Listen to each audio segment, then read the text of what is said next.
Crossroad number 19, to burn with fire or to bear no fruit.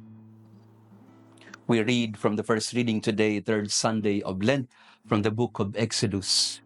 Moses was tending the flock of his father-in-law, Jethro, the priest of Midian. Leading the flock across the desert, he came to Horeb, the mountain of God. There an angel of the Lord appeared to Moses in fire, flaming out of a bush. As he looked on, he was surprised to see that the bush, though on fire, was not consumed. So Moses decided, I must go over to look at this remarkable sight and see why the bush is not burned. Crossroad number 19, to burn with fire or to bear no fruit. In our first reading from the book of Exodus, we are given the image of the burning bush. In the gospel today, according to St. Luke, Jesus gives us the parable of the fig tree. There was once a person who had a fig tree planted in his orchard, and when he came in search of fruit on it, but found none, he said to the gardener, For 3 years now I have come in search of fruit on this fig tree, but have found none. So cut it down. Crossroad again, dear friends, this Lenten season as pilgrims of hope. Shall we be like the bush in the first reading that burns without being burned? Or should we be like the fig tree in the gospel that bears no fruit, that deserves to be cut down? Many times in our life, we are fruitless. Not because we are incapable, or not because we have no grace or gift that is given to us.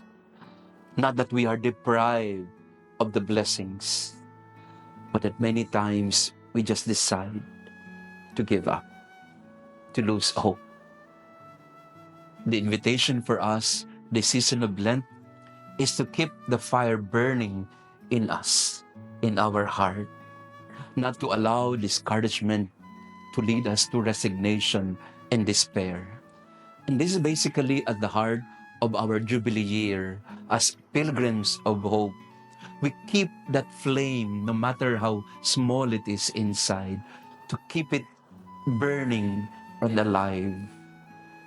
Even if things around us are so dark, so hopeless. A Christian who believes in the light of Jesus, a Christian who believes in the overflowing grace of God, will never give up. In the midst of the desertification, as Pope Francis would say, in the midst of the desertification of our time today, we must become fruits that continue to give. We must all become a giving tree. And the fruit of a tree is not just in terms of the exact physical fruit that it produces.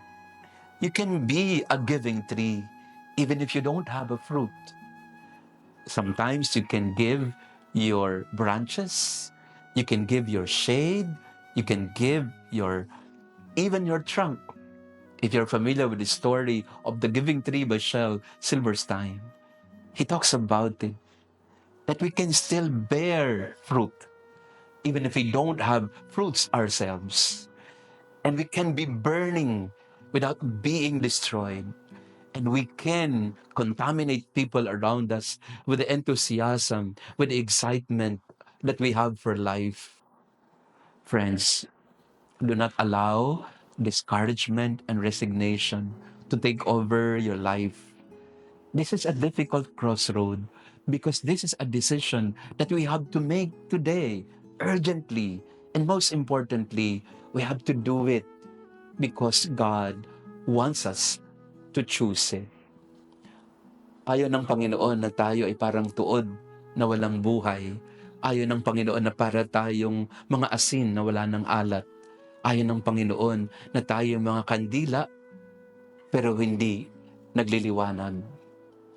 God wants us to burn brightly in a world that is desperate for light.